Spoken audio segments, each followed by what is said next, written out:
Hello and welcome to Louis Philippe in Pursuit of Excellence. My guest today is a Padma awardee. He's a true legend who has changed the face of India's banking sector. KV Kamath. KV, good to see you. It's been a while. I remember coming to this beautiful office of yours to visit with you. What was it, 5-6 years ago maybe? Yes, indeed.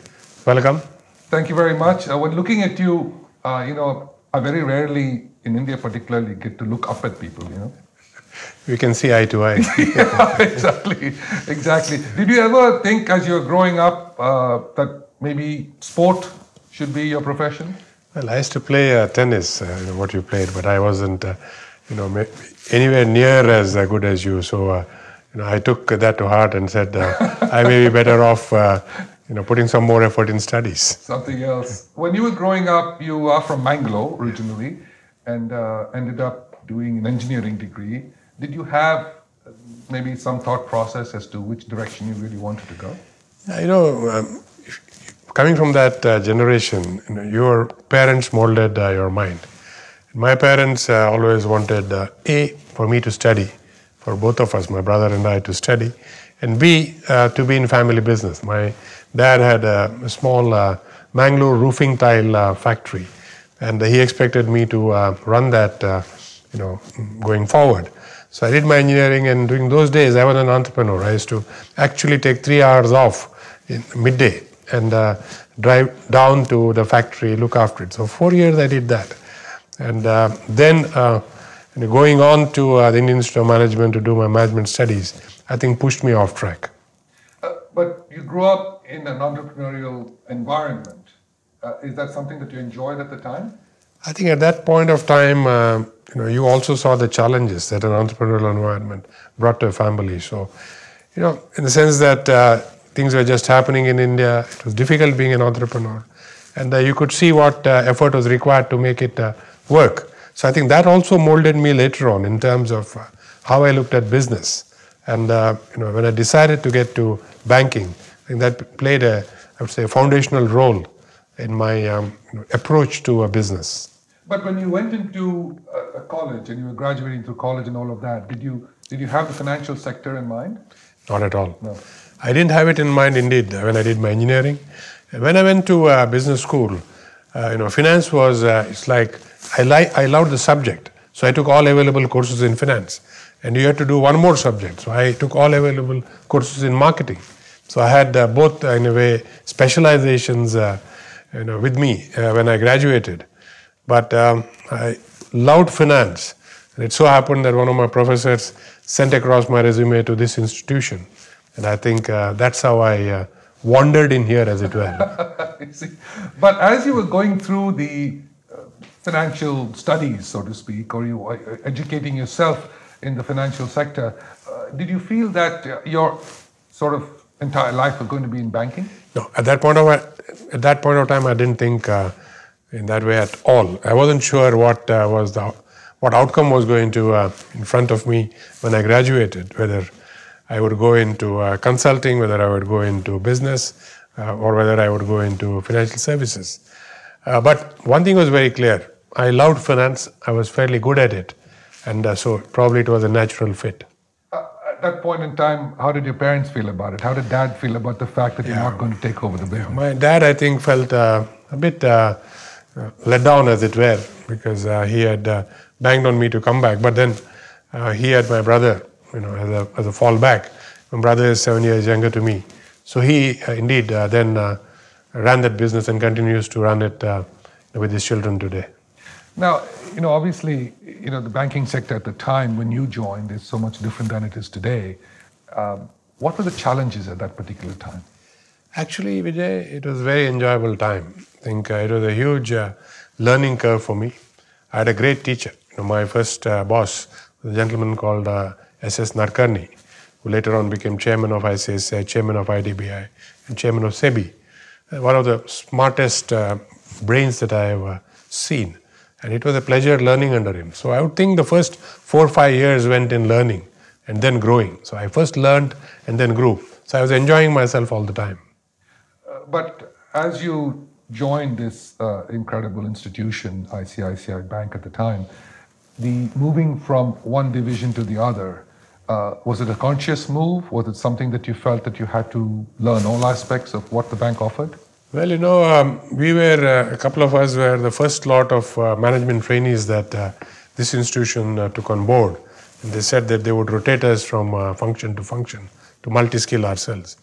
I think multi-skilling is always good. And we have later on looked at leaders who could be multi-skilled in their career as they grow up.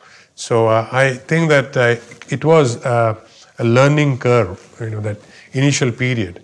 But thereafter, there was a whole lot of learning on the job. And that's what I think this institution does. It allows you to learn on the job. And I think that's what differentiates ICICI from many other institutions. But at the same time, what practical difficulties? I mean, for example, what you study in academics and schooling and banking and so on and so forth, the financial sector for that matter, is not quite practical experience of being on the job.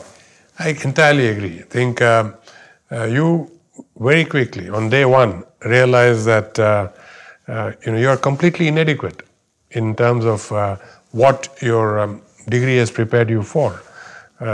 Because theory as applied to practice, there's a whole lot of, I would say, different nuances. So you have to learn those nuances. And I remember even something very simple as how do you write out an appraisal for a project proposal. I very quickly found that the vocabulary set was very limited, and you really could not afford to stray out of that vocabulary set. Even to get the first paragraph right, took me maybe 4 rewrites first time round to get it perfectly right, as it were, and I'm not sure it was perfectly right even then. So it was a vast gap between theory and practice, and you had to bridge it as you went along. Is there a great challenge at the time when you're working in a big institution that you're more concerned about not just the quality of the project, but also how the hierarchy would look at it? Again, very interesting in the sense that we at that time were probably one of the flattest organizations that I've seen. So you had this boss of mine, Mr. Narkani, and above him there were, I would say, there was a general manager and a managing director. And you basically interacted with them as if it was not an hierarchy, virtually like a round table, though clearly there was an hierarchy, but you didn't feel it. And in no way in your daily interaction did you feel a hierarchy. And that's something that I consciously then try to keep in mind as a learning for me as I began to exercise authority and had responsibility, that try to do away with hierarchy, go on relationships, and build that into an organization structure rather than the typical organization chart. But I think that early education in that came from the 70s when I grew up in this organization. But we always hear about a variety of heads of companies and in the private sector, and for that matter, pretty much in public sector companies as well, where the ones that do well are the ones where they actually are able to delegate from the top down. Is that also a philosophy that you have? Or? Yeah, that philosophy came later on, but initially what I learned in ICICI, and which I carry even today, is the ability to give responsibility. Not necessarily delegated authority, responsibility, and understand how you handle responsibility. And once you handle responsibility, I think it's then the next step to delegate responsibility and authority that goes with it. So the process was give responsibility in very small decision-making matters, and then try you out and slowly go up the decision-making chain. And once you are able to decide and that trust built up, then make it a delegated opportunity. And in fact, again, that lesson, as it were, I applied in almost all senior level appointments that were done in ICICI or ICICI Bank later on when I took over as the head. So it was responsibility, testing, thereafter delegation, thereafter authority. And did you feel that was being done at the time when you joined earlier on? It was being done. And I think a slow grooming of leaders was happening at that point of time. And I think that's what got built up into a slate of, or a foundation of leaders or budding talent who you could then pick on. Now, 17, 18 years you've been at ICICI. I mean, how did you feel your movement within the company, as the head of the company, actually be able to transform this bank? Yeah, it's been a long time now. It's as you said, it's 18 years since coming back, and 16 or 17 years before I left. So it's a total of 35 years plus the 8 years I was outside, which I wasn't when ICICI in the group. I think coming back was a very exciting time. Mr. Vagul asked me one day, I was in Jakarta, and he called me up and said, "Can I meet you in Singapore?" So I said, "Fine, I'll come over for the weekend." I went across there, and he basically popped a question. He said, "Would you like to come back and take over after me?" This was 95, and I said yes, without all in the space of maybe 5 minutes. I said yes. When I came back, I realized that India had changed dramatically. We had opened up in 91, and Indian business was not the same that I knew when I left the country in 88. In 8 years, a whole lot of transformation had happened. So you came back to an India, at least Indian business, which was trying to be globalized, a market-facing economy, not a closed economy, and all sorts of challenge that my customers were facing. So this was the India that I came back to. The warm comfort was that you had a core of talent in ICICI, and this Mr. Vagul, Mr. Narkani's successor, had made sure that we had a pipeline of talent recruited from the best available places. And that core of talent was available to actually build ICICI as was needed for that point in time. India was different after 91. Mr. Vagul brought you back. When you came back into ICICI Bank, what was your thought process? How were you able to sort of face the challenges, the new challenges, if it may be? Yeah. A very interesting question, Vijay. I think one of the first thoughts that came to my mind was that if India is changing, maybe we need to change also. Not that we have to change, but we need to look at whether there is opportunity for us to change and do something different, bigger. And Mr. Vagul was somebody who always encouraged new thoughts and new ideas. So I knew that I would have a very strong ally in doing this, because Mr. Vagul had taken over as non-executive chairman of the board. So one thought that came across the mind was that from being a development bank or a project finance company, could we look at being what broadly can be called a universal bank? That is having commercial banking, private banking, retail banking, of course, project finance, maybe an insurance wing, doing general insurance, life insurance. So providing a wide variety of financial services, or possibly all financial services which a bank could be permitted to do. And actually that found, I would say, acceptance and at the board level. And there was huge excitement in the organization that we could go and do all these things, and we had a fairly free hand to do it. The challenge was that nobody in the system, that is the financial system in the country, believed A, it was necessary, and B, it could be done.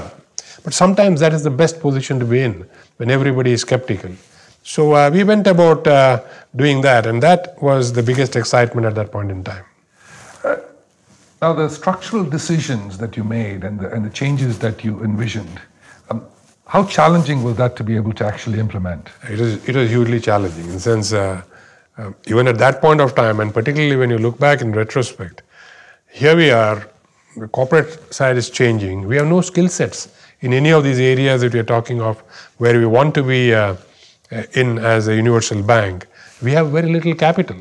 And I knew that we would be capital constrained because our clients are going through challenge, and that's where a bank needs money, a capital to buttress any shocks.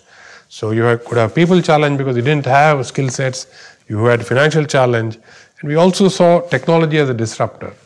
Technology disruption was happening around the world. That could be a challenge. So we had three challenges. So we then sat down and said, can we address each one of these? We said, we will raise capital. We will bring in skills as necessary from outside. Otherwise, we have got this great pool of talent inside. Let's promote them to take responsibility and see what happens. And technology, we will always go for the lowest cost solution. So let us look at this as the template on which we will build the new ICICI. And that's what we started doing in 96, 97. But what was the reaction from around the financial sector, what ICICI was doing? Yeah, they basically thought that this was not something that could be done. That we were probably too extremely bold to have taken this step, and nobody gave it a chance. And I think that's when you find the field is clear, because nobody else is trying to mimic you. So we did raise capital. We raised capital domestically. We raised capital in the London market. We raised capital on the New York Stock Exchange. So capital, got bedded down, as it were. We then said we are going to roll out technology. We were always a technology institution, but we said we will now scale it up at the lowest possible cost, no mainframes and so on. We hired a few people from outside as needed, but then went ahead and did the promotion of a whole lot of youngsters. At that point of time, 30, 31. And they all rose to be general managers. And in course of time, they came to the board. So young talent, technology, and capital gave us a new lease, as it were, to do business. And did you feel the pressure of the competition as well? At that point of time, there was no competition. I think competition really started probably in the mid-2000s in all the businesses that I'm talking of. At that time, there was only skepticism. That we can live with. Absolutely, absolutely. So, I had a long stint at ICICI Bank, and then you decided it was time to move on. You moved on to the ADB, the Asian Development Bank. Tell us about that move. What made you move? It's very interesting. This goes back to 87. And one day, actually, I got a call from somebody in the ADB and said they were looking for somebody with specialist knowledge in leasing. Would you like to look at it? And I said, prima facie, I could be interested, but let me talk to my boss, Mr. Vagul. And he told me that, look, it's probably a good idea to go for a couple of years, build a nice nest egg, and then come back. So actually, I went on a lien, as it were. I had an option to come back to ICICI. After 2 years, I was getting set, and then I asked Mr. Vagul, could I continue for a year? He readily agreed. By that time, it was 1990 or 91, and India was going through all these challenges. He then called me and said, if you decide not to come back, that's all right. So that's how I stayed on. But what ADB did, so initially I went basically to create a nest egg, not to learn as much as create a nest egg. But what I found is the exposure to various Asian countries shaped a whole lot of my mind, as it were, and prepared me to come back, making me probably a much better person. So I saw things happening in China. I saw things that had happened in the tiger economies, whether it's Korea, Taiwan, Malaysia. The Southeast Asian miracle was then full bloom, as it were, with again the ASEAN countries growing very rapidly. You could see what change happened when I would say a country went out of emerging status to almost a developed status. What were the changes that were happening? And these became lessons when you came back. For example, I found that when per capita incomes in a country go beyond $500 per capita, people's aspirations change. They want a home, they want things to put in the home, they want transportation goods, maybe a mall or two starts happening, roads get improved. And we weren't there in 98, 99, but I thought by 2003, 2004, India would be there. And if you were going to be in these markets, whether it was home finance, cars, and credit cards and such, you needed to start work 4-5 years earlier. And that came from looking at things across Southeast Asia. And it did happen to be the right call in India, because by 2003 or 2004, we crossed $500 per capita income. And as a nation, by 2008, we had crossed $1,000. And that really caused the upswing in the middle class in India. And when you look back, it's less than 10 years that this transformation started. And we were prepared for it. So the ADB experience, which started off as building a small nest egg type of, I would say, approach, suddenly started becoming a hugely value add in terms of what we could do later on. But when you went in there, obviously each country had a different culture, different perspective, different experience, different entrepreneurial look, and so on. And you came out of an institution in India that you had helped grow. What was the challenge then? I mean, did you feel like you could bring your Indian experience to the ADB? Yeah, Indian experience could certainly be brought to the bank. We did that, and a whole lot of, I would say, cross-learnings happened. But one thing that became very clear is that Indian entrepreneurs were not anywhere behind any entrepreneur anywhere in this region. It is the support systems, the way the government provides a facilitative environment which made the difference. In those countries, that system was much better placed at that point of time than in India. In India, it has changed a little, but not as much as we would like it to.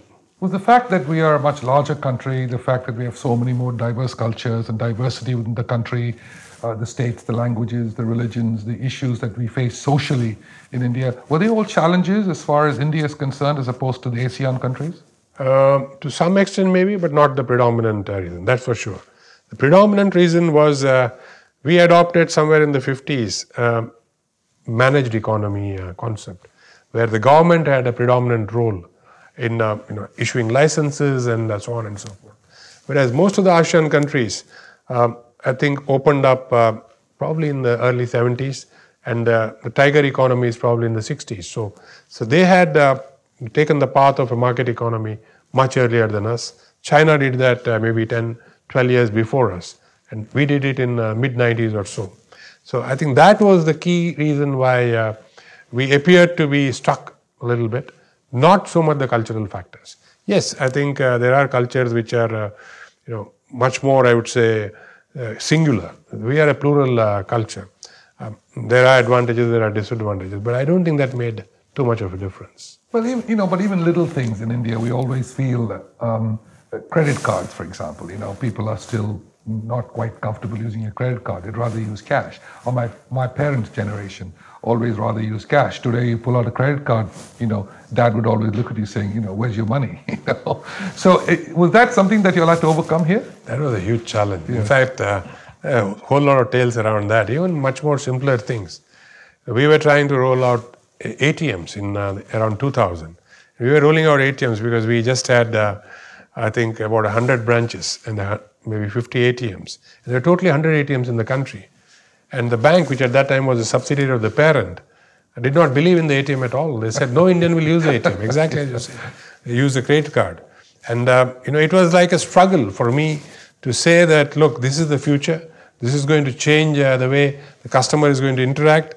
And finally, maybe steamroll it a little bit to actually get acceptance of the idea. And it was only in 2001 or so, we said we will roll out 1,000 ATMs in 1 year, when there were only about 100 ATMs. And nobody believed that it could, it would be actually a machine which would be used by people. But the rest is history, as they say. I think we learn very quickly as Indians, and I realized that convenience is king. So if you gave them the ATM that was convenient, customer was happy. You gave them any other instrument. So today, you give them internet access, initially on a desktop, they're very happy. You give them a call center, they're happy. And now, an app and your mobile phone or your device becomes your connection point. 200 million people, as we speak, on the net using a handheld device. I think we are set for change. But the customer is one step ahead of us. We think that the customer is a challenge, but the customer is one step ahead of us in terms of what she or he wants to do with technology. KV, all your years at this wonderful institution, if you had to name one or two things that were the turning points in your career here, how would you explain that? I think the first turning point really was maybe 1980 or so, when Mr. Narkani asked me to become his executive assistant, because that took my learning to a different level. And you would have noticed, I stress learning and I stress listening, because I think if you need to perform, then that becomes the foundation. And if one gets an opportunity to do that, you seize it. And I seized that opportunity to learn. And from there, Mr. Narkani asked me to start a leasing business in ICICI of those days. And we had no knowledge, we had no skills. So he said, go out to London, work for somebody, which he arranged, and come back and start the business. So that put me on a path which was different. And I think a different mindset, as it were, got to look at a global, I would say, institution, how it runs and so on. Second one was the ADB experience. Though it started off for a different purpose, it educated me a lot and gave me the tools to come back. The third changing point was, I would say, exercising leadership after coming back to ICICI in 96, 97, getting the structure right, getting the people in place, getting the capital right, and building the foundation for growth. Thereafter, there have been one or two, which is each time you took a different path, started looking at a new business, an inflection point. I think you felt that you now are taking the organization into a different path. But I would guess that there are these 4 or 5 occasions which stay in your mind as inflection points which change your career, change your outlook, and all for the good. You know, within 3 years, after 3 years of being at the bank, ICICI, you then went on the New York Stock Exchange. And it seems to me in conversation that you're a constant observer of change, that you enjoy the challenges of starting to move the institution in different directions. Was that right? Absolutely. In fact, there are several presentations that I have done and talks that I have given. The caption headline is what you said, the challenge of change. I'm sure you've not seen those, but you could probably sense that that's what I love to do. Because everything was evolving at each stage, you have to understand how you could manage evolution and change, and of course, benefit from it. The growth that this institution took after you came in here as the head of the bank, what would you attribute it to? Was it the changing times of India? Was it the change that you brought to the bank? I think primarily the opportunity that India provided, because let me be humble enough to say that if that wasn't there, you could not have changed all the things that we did. So clearly it was the changing India which provided opportunity. And it was internal change that you impacted or affected to actually make an impact and take advantage of the changing India. Because you have several other institutions of our vintage which did not make that change at the right time and did not seize the opportunity. So to me, India happened and we changed, and I think that allowed us a lead. How important is it to have had someone like Mr. Nadkarni in the early years and then Mr. Vagul later on for your movement within the institution? Hugely important, because I think they tested you, they saw you perform, and then they believed that you could be moved up, as it were. So they were both very hard, I would say, bosses in terms of evaluating people and making sure that they got the right team. So you were held to a very high order, as it were. So they were hugely important. Would it be the same kind of routine that you may follow in mentoring your chief executive today? I would think to a large extent it is the same, in the sense that I follow the same model in terms of first testing people, and thereafter responsibility, thereafter moving them up. I think what is different is the scale has changed, because we're now playing with a much larger organization. See, the ICICI that I came into in 1996 had 1,000 people. Today as a group we have 100,000 people. So the scale and order of what you need to do and how you do it has to be different. So today I think you need leaders who can, every one of them, behave as if he has a role which is unique, and which has a role which is extended in terms of what he or she can do and has to be executed on. Whereas in 96, one person could keep an eye on the 1,000 people and what they were doing. Today it's impossible. So you need leaders who can take up and shoulder this responsibility, and I think we have that cadre. So ICICI obviously was the major part of your life as you transformed this institution, and then you went for a while to the Infosys family. How different was that, and what kind of a challenge was that? See, Infosys, again, Mr. Murthy, I also look at as a mentor, because he was on our board in the late 90s. And I think a whole lot of how to run a professional organization, I learned from him, interactions at the board. And when he asked me to join Infosys in 2009 as a director, I readily agreed. The day I stepped down from, virtually the day I stepped down from my executive position at ICICI Bank. But my role was that of an independent director. And when he decided to step down from the executive, from the chair position, he asked me to be the chairman in a non-executive role. So that was something that I had to do because I felt that I had to do. Because all that I probably know of in a professional context, he has taught me. Board management, board skills, how a professional board runs and so on. So it was a hugely interesting exercise. Again, at the same time, a learning experience. Is the fact that you're on several boards and call constantly to talk to various groups of people and be able to share experiences, all of this, I mean, how do you manage to juggle being on different boards, different councils and so on? See, I have limited the number of boards that I am on. So I have consciously taken decision that I'll be on maybe 3, maximum 4 boards. At this point in time, last 2 years, I kept it to 3.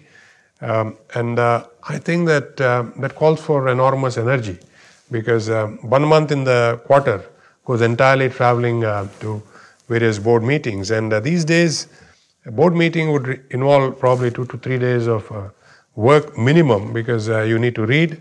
You have 2 days of meetings, so 1 day of reading, 2 days of meeting plus travel. So a week is lost for each board meeting. And then in between, you have got other board duties. So again, I would think that a board is a hugely learning experience. So I have looked at each of these boards that I am on as a learning experience and then try to improve yourself.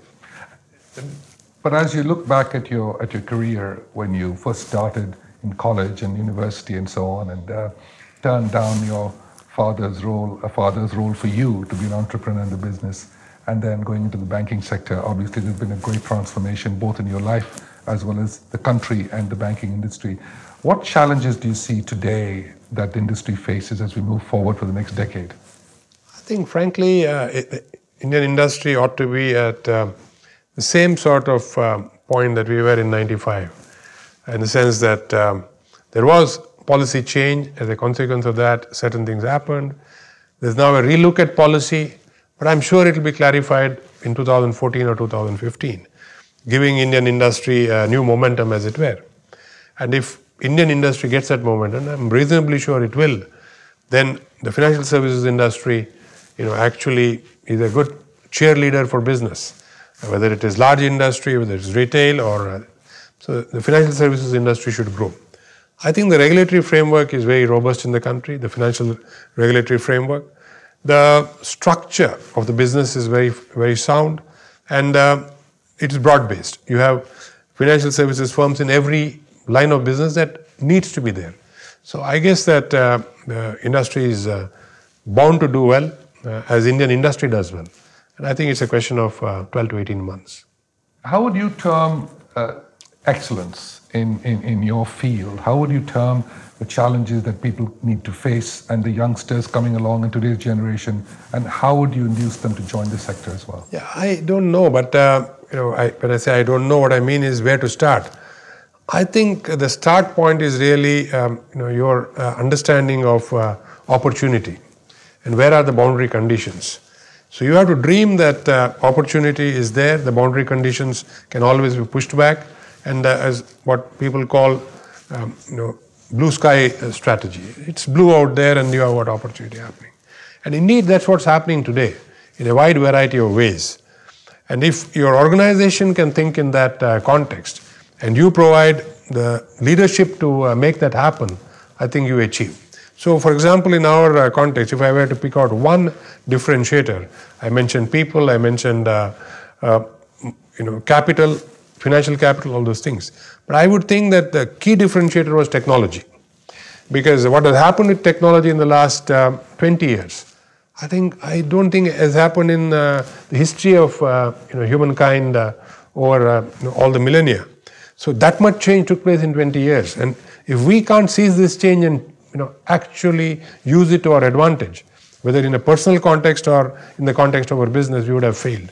So to me, I think a young person today should look at that opportunity that technology provides to do things different and do things differently, as it were. And I'm sure that will lead to success. And I'm stressing, do things different, do things differently. That is, don't do things necessarily what your parents did or your grandparents did. This is a new time, this is a new place. Leverage things around you. And if that's true at the individual level, I think it's also true at the organization level, at the company level. And if you fail we will fail because we fail to see this opportunity, this change. But I think that is the huge excitement of going to office every day today, seeing things happen around you, and trying to see how you can make that happen. Along with that, in India, you have a hugely exciting thing. That is, can you touch somebody's life? This whole phrase inclusion and inclusiveness, I think has a lot of meaning, because today there is opportunity to be inclusive, to make things inclusive. So while leveraging change using technology, also try to leverage inclusion, try to make life better for everyone around you. I think these are the two drivers going forward. The rest are going to be there, people are going to be there, human talent is going to be there, financial capital is going to be there, but this opportunity has now come, and I think we should seize it with both hands.